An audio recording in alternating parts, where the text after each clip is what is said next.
के हजुरहरूलाई थाहा छ? साना नानी बाबुहरूलाई कक्षा कोठामा राखेर दिनभरि पढ्नको लागि घोकाउनु पर्दैन। उनीहरू त खेलेरै धेरै कुरा सिक्छन् नि। नमस्ते, म बाल विकास शिक्षक।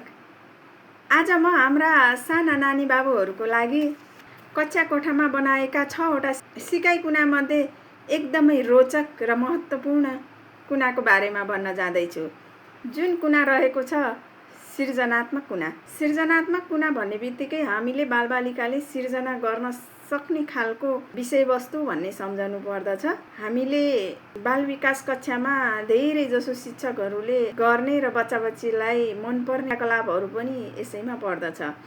सर्वप्रथम क्षेत्रकोलाई गर्नुपर्ने क्रियाकलापमध्ये मैले आफूले जानेको र अनुभवको आधारमा भन्नुपर्दा पन्जा छाप। पन्जा छाप भन्ने बित्तिकै हामी सबैले बुझ्दछौँ। पन्जा छाप भनेको केमिकल रहित कलरमा बच्चा बच्चीले यो हातको पन्जालाई च्याप्प चोपेर चार्ट पेपर अथवा कम्प्युटर पेपरमा उनीले जस्ताको तस्तै आफ्नो हातको छाप बसाल्ने गर्दछन्। त्यसै गरी यो सृजनात्मक क्षेत्रमा चाहिँ हामीले बच्चा बच्चीहरूलाई उनीहरूलाई सानो सानो टुक्रामा रङ्गीन कागजहरू च्यात्न लगाउने र आफूले चाहिँ कलरहरू छुट्याउन लगाउने। छुट्याइसकेपछि केराको चित्रमा पहेँलो रङका कागजका टुक्रा टाँस्नुस्, स्याउको चित्रमा राता रङका कागजका टुक्राहरू टाँस्नुस्, रुखमा हरियो रङको कागजको टुक्रा टाँस्नुस् भनेर चाहिँ हामीले यसरी बच्चा बच्चीहरूलाई क्रियाकलापहरू गराउन सक्दछौँ। त्यसै गरी बच्चालाई अत्यधिक मनपर्ने पिठो मुस्ने, माटो मुस्ने, अनि त्यो क्ले भन्छ नि, क्ले हजुरहरूलाई पनि थाहा होला। त्यो क्ले खेलाउन चाहिँ अति मन पराउँछन्। अनि उनीहरूलाई हामीले माटो मुस्न पनि लगाउने, त्यो माटाको डल्लो बनाउन लगाउने, विभिन्न आकारहरू बनाउन लगाउने, औँलाले यसरी यसरी खेलाउन लगाउने, यस्ता क्रियाकलापहरू पनि गराउँदछौँ हामीले बालबालिकालाई। यो क्रियाकलापले चाहिँ बालबालिकाहरू अति खुसी हुने पनि गर्दछन्। गरी अर्को एउटा एकदमै रुचिको विषय छाप हान्न। छाप हान्ने भन्ने बित्तिकै तपाईँ हामीले गराइसकेको काम हो यो। छाप भन्ने बित्तिकै जस्तै भिन्डीलाई चट्ट काटेर कलरमा च्याप्प चोपेर भिन्डीको छाप लगाउने चार्ट पेपर अथवा कम्प्युटर पेपरमा। त्यसै गरी फुलहरूलाई पनि रङमा च्याप्प चोपेर यसरी छाप हानिदिँदा चाहिँ अझै कलरफुल फुलहरू बनाउन सक्छौँ, विभिन्न प्रकारको चित्रहरू बनाउन सक्छौँ। पातहरूलाई पनि कलरमा चोप्ने र चार्ट पेपरमा ट्याक्क छाप हान भनेर भनिदिँदा उनीहरू एकदमै खुसी भएर गर्ने गर्छन् र उनीहरू के को छाप हान्ने भनेर खोजी पनि गर्न सुरु गर्छन्। सँगसँगै हामीले सृजनात्मक कुनामा चाहिँ अर्को के पनि गराउन सक्छौँ भने स्वतन्त्रपूर्वक चित्रकला।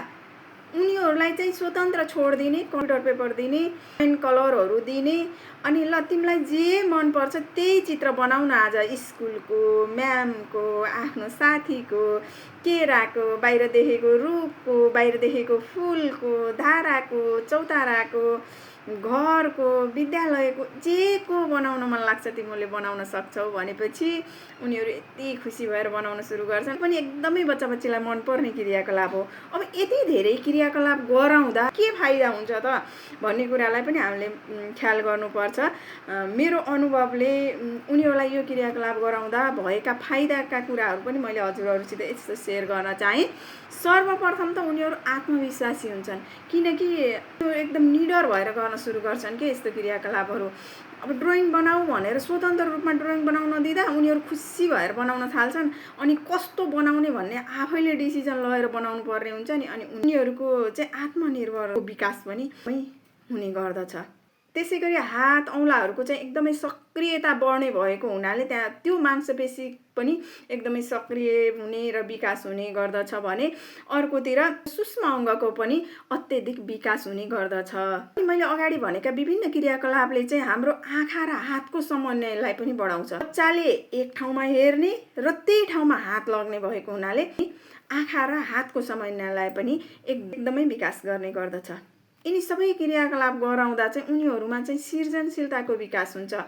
छाप हान्ने कुरा मैले अघि नै भने नि, छाप हान्ने कुरामा अब मैले के को छाप हान्ने अनि मैले के को चित्र बनाउने भन्ने कुरा चाहिँ उनीहरूले आफैले सिर्जना गर्ने हो नि त। त्यसकारण सृजनशीलतामा पनि विकास हुने भएको हुनाले चाहिँ हाम्रो बाल विकास कक्षा कोठामा बालबालिकाको चौतर्फी विकासको लागि यो सृजनात्मक कुना चाहिँ एकदमै आवश्यक छ जस्तो मलाई महसुस भएको छ। त्यसकारण मैले आफूले जानेको कुरा हजुरहरूलाई सेयर गरेँ।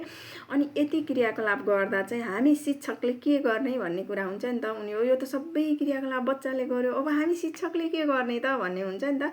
त्यति बेला चाहिँ बच्चाहरूले कसरी गर्ने भन्ने आइडिया मात्रै हामीले दिने हो, उनीहरूलाई हेरिदिने अनि उनीहरूले के गरिरहेछ भन्ने चाहिँ अलिकति केयरफुल भएर हेरिदिने मात्रै हो।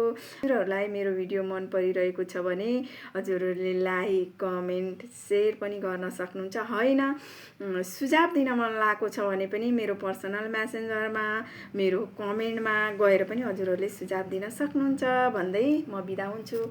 बाई।